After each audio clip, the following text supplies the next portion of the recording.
Welcome to the Spooky Owls. My name's David Saunderson, and today we're talking to John West about haunted Lincoln.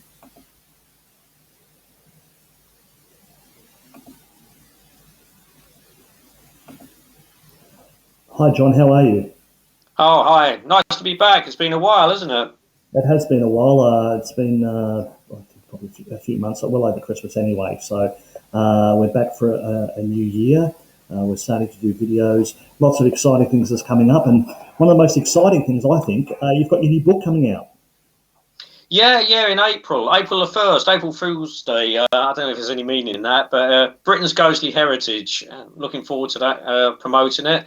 And also on the same day, I've got a book on the English Civil War, the Battle of Gainsborough, and there's a couple of ghost stories in there too, connected with the Gainsborough Old Hall. So I'll be busy promoting both.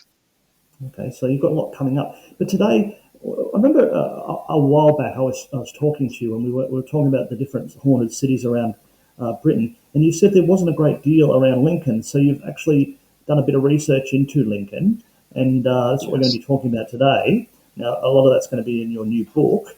So I thought it was a great opportunity to have a chat about Lincoln. Lincoln's a great city. I've not been there in 20 years, to be fair, and I think it was around the time that it was all the Da Vinci Code, and they used the cathedral there as the sort of the fake Westminster Cathedral or something like that. So maybe if you want to bring us through maybe some of the more haunted places in Lincoln, it'd be really good to hear if we ever wanted to go and do a bit of a ghost hunt around Lincoln. Where would we start?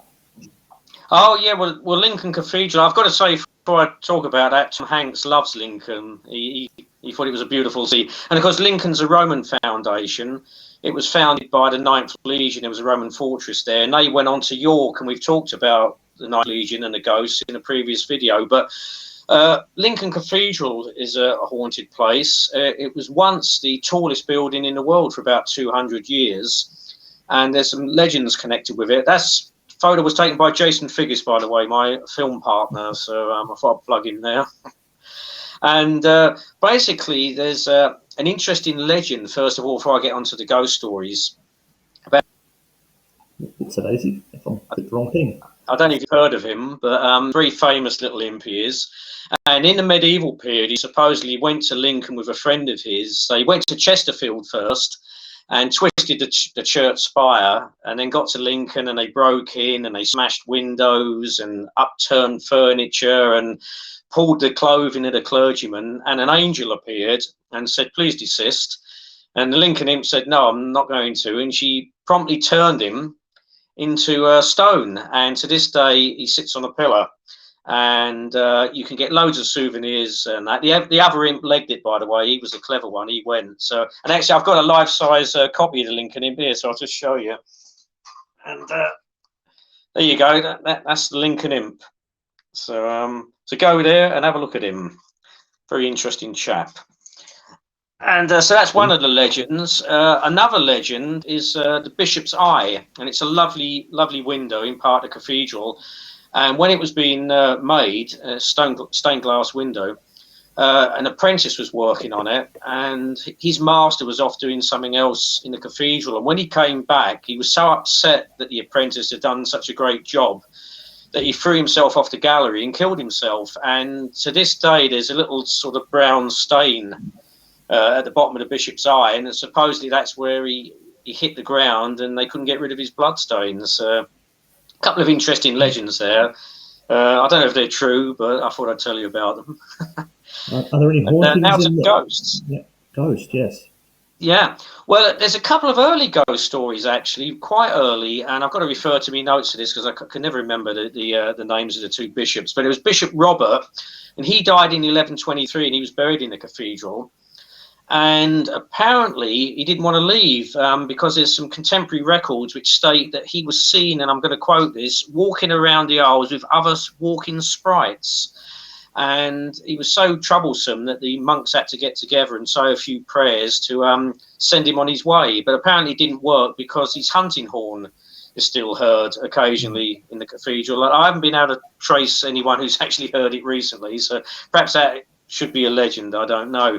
But there was another bishop as well, Bishop Henry, and he died in 1340. And he came back as well. And apparently the reason why he couldn't rest is because he'd stolen some land from someone. And he told the canons in the cathedral that you've got to return the land to this person, or I won't rest. So they did, and he was never seen again. So that's a couple of early ghost stories for you, the medieval period. You don't get many ghost stories from that period, do you? Not really, not that it's still around. So it seems like an interesting building, but I believe that that would not be the most only haunted place. If not, there'd be much more haunted places around Lincoln. Yes, there are. Before we leave the cathedral, I should say that the obligatory ghostly monks have been seen in the cathedral, and also the sounds of bells, which when people have tried to find out where it's coming from, they can't. So that's interesting. And there was a video in 2016 by a chap called Paul Jackson, and he was filming an organ called the Willis organ, and there's like a sort of white shape flits across the top, and it got in the press at the time. But I must admit, I'm a little bit sceptical about it, because there's a tour group beneath the organ. And I do know for a fact that the tour guides actually used torches. So I think all it was someone was shining a torch up there. And from a distance, it looked like this sort of white ghost flitting across. So I'm a bit sceptical about that one, sadly. But, what can you do? But there are other interesting ghosts around Lincoln. It's not just the cathedral that's haunted. Okay, well, what's the next one, John? You're going to give us a few today. So what's the next haunted place we're going to be looking at? Well, it's Greenstone Steps, which is just to the south of the cathedral. These medieval steps and a little archway. And during the Black Death, there was a plague pit near there, and hundreds, if not thousands, of bodies were buried. And apparently, once a year, they're all supposed to rise from the grave and enter the cathedral, where they're judged by Mary and Jesus to see if they're worthy to enter the building. So again, that's another little bit of a legend. It's probably something I've never spoken to anyone who's seen it, and no one's too sure on what day it's supposed to rise up. So there you go. But the other ghost story connected with the steps, apparently in the 17th century, a clergyman is supposed to have killed himself from this archway, himself, and he's been seen. A couple of people took photographs, and there does seem a shape there resembling a man. Although obviously with photographs, it's very much in the eye of the beholder. But there were some nurses who saw a man dressed in what they described as clothing of the 1600s, and pretty freaked them out, I have to say.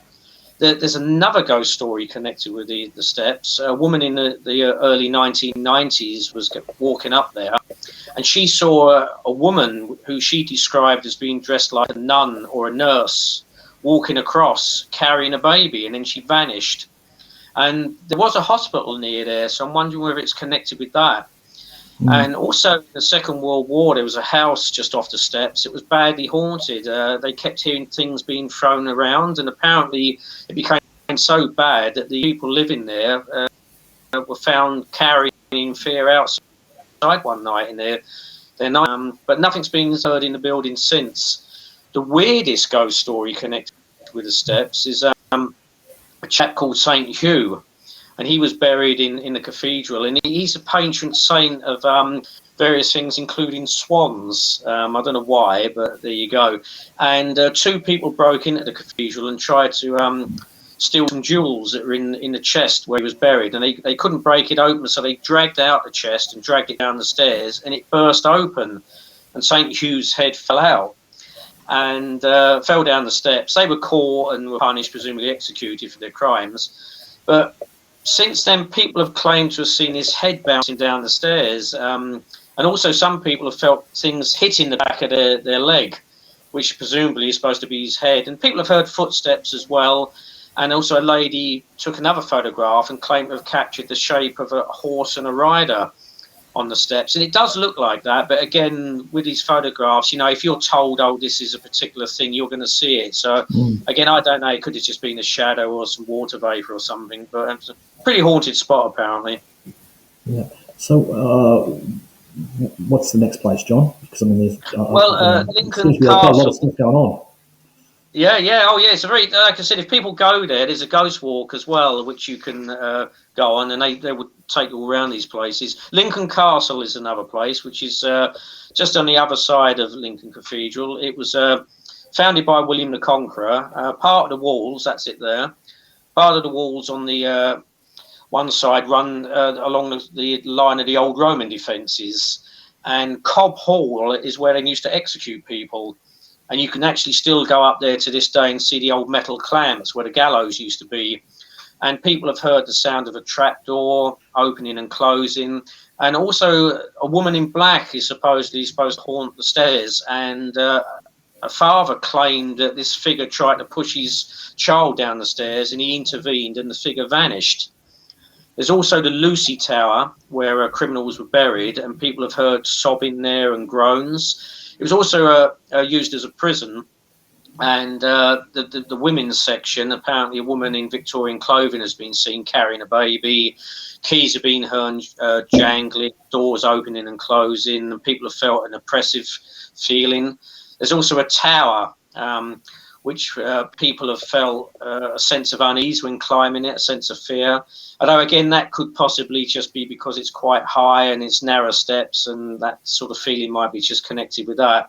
But yeah, so it's a very haunted place, actually, the castle. I must admit, I've been there a few times and never felt anything. I've been up on Cobb Hall on my own, and apart from the fact it's very windy and chilly, I felt nothing. But others have felt a sense of oppression there, but perhaps they're more psychically tuned than I am. Next, John, I'm just going to let you go for it, because obviously you've done all this research for your book. You've got the stuff here. You said there wasn't much known before or not written down. I want you to tell me all of it. Yeah, no worries. Well, the White Hart Hotel is, again, very near the cathedral, and parts of it date back to the medieval period, but most of it, that's the building there, most of it is dates from the 18th century, and it's haunted by a highwayman. Now, he apparently used to hold up coaches to the north of Lincoln on the old Roman road, and one day he chanced his luck, once too often, because a coachman thrust a burning torch into his face, blinded him, and then he died of his injuries, and the coachman fled back to the White Hart. And supposedly the highwayman's ghost followed him, and he's been seen there. There's another story that he was actually murdered in the courtyard of the hotel, that he tried to rob someone there, and again they thrust a burning torch into his face and he died in agony. And people have claimed to have seen this figure in sort of 18th century clothing with a cloak, and his face is entirely black. They've never seen anything, and sometimes he hides his face like that. So, and also he's associated with a smell of leather and horse sweat as well. Sometimes people have smelt that. They haven't seen him. So apparently he's been seen quite recently. Do they know who the highwayman is, or is it just an anonymous highwayman? He's anonymous, I'm afraid. That's the trouble with a lot of these ghost stories. You don't get the names. It's not Dick Turpin. It's not Dick Turpin. I have to say, it is a legend. The historical records don't refer to a highwayman being killed in the hotel, but we don't know. There's always a grain of truth in these stories, and obviously if he had been killed there, perhaps it would have covered it up anyway. But an interesting case, there's poltergeist activity in the kitchen. Knives and that have been moved. Lights have been seen. Interestingly enough, in the 1980s, a child was staying there, and he told his parents that he was being tucked in every night by a woman in old-fashioned clothing. And he drew a picture of her, apparently, and it resembled a Victorian dress. There's also a soldier in 17th century clothing has been seen there, and a soldier in 19th century clothing. And two ladies staying in the hotel. I don't have any dates for this particular sighting, sadly, but it's a modern haunting, because they were setting up a travel agency in Lincoln, and they were disturbed in the very late hours by children, a boy and a girl playing, running up and down the corridors and then running around in the bedroom. So the next morning they went to the receptionist and complained and said, could you have a word with this family that's making all this noise, because it's very inconsiderate. This was over the Christmas period, by the way.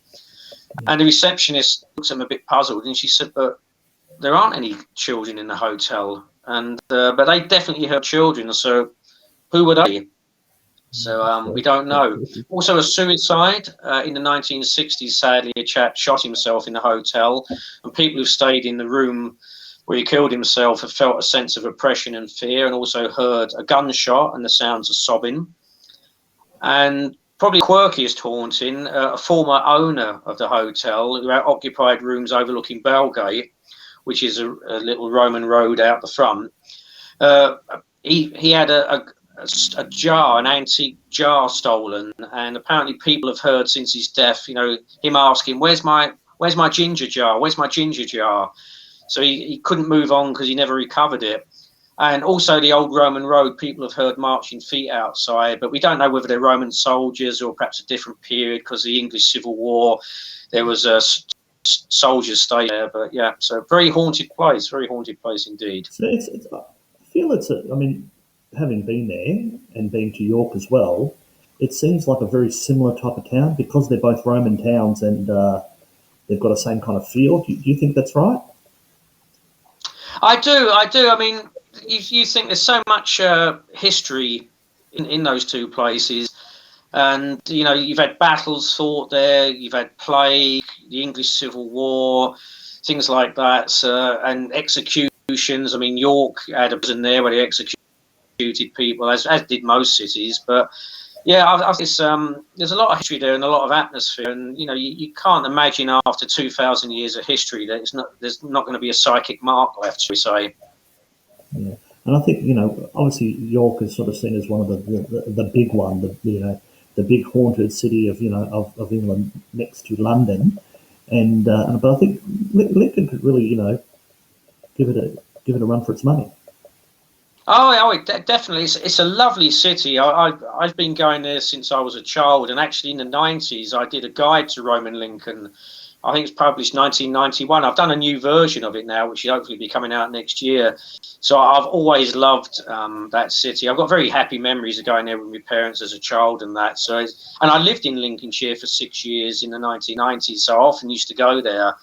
And it's a wonderful place. I mean, forgetting the ghosts, you've got the cathedral, you've got the castle, all the history connected with that. You've got an archaeological museum, a museum of Lincolnshire life.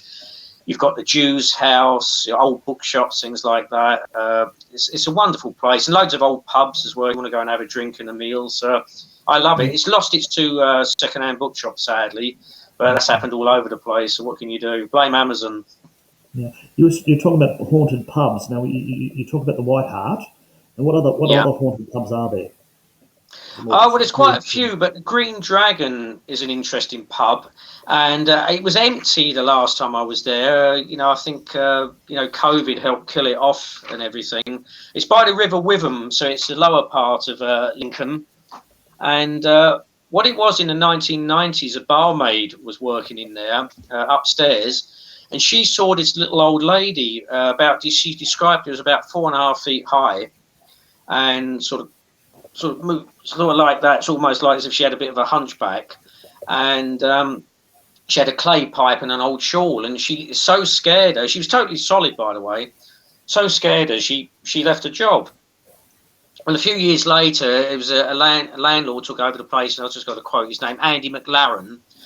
And two ladies visited the pub, and it turned out they'd lived there.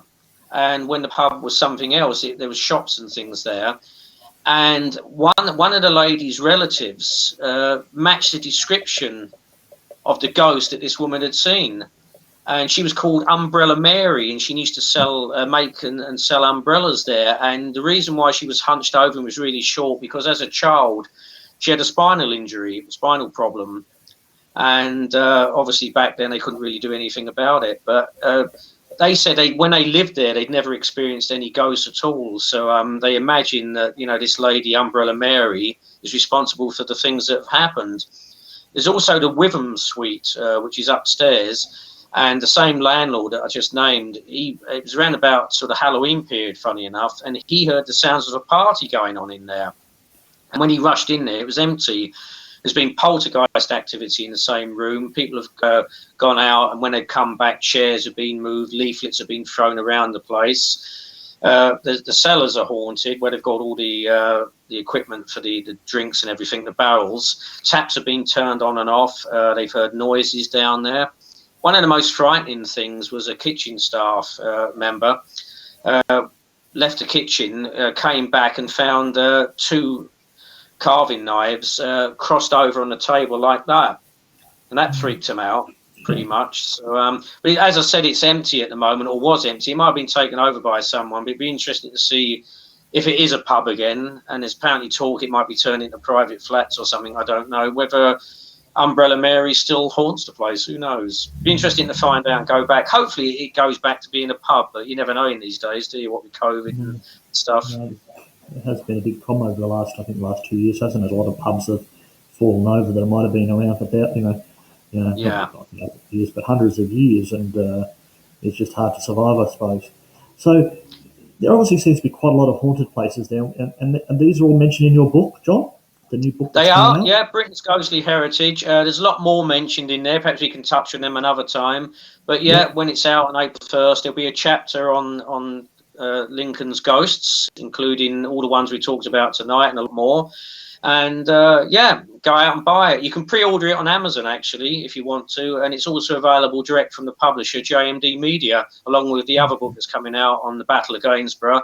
And also my other ghost book from 2019, Britain's Haunted Heritage, is still available if you want to get that, if you haven't. Well, we'll make sure that we add the link to the description underneath so everyone can get themselves a copy. Then don't be a fool. Get it out. It's on April Fool's Day. So we'll be looking forward to that. So anyway, thank you, John. We've tried a new system today to record, so that's hopefully it looks better. I don't know, but we're all about innovation here at the Spooky Owls. So anyway, once again, this has been the Spooky Owls. Thanks very much, John, and we look forward to joining you next time. See you later. Thank you very much. Thank you.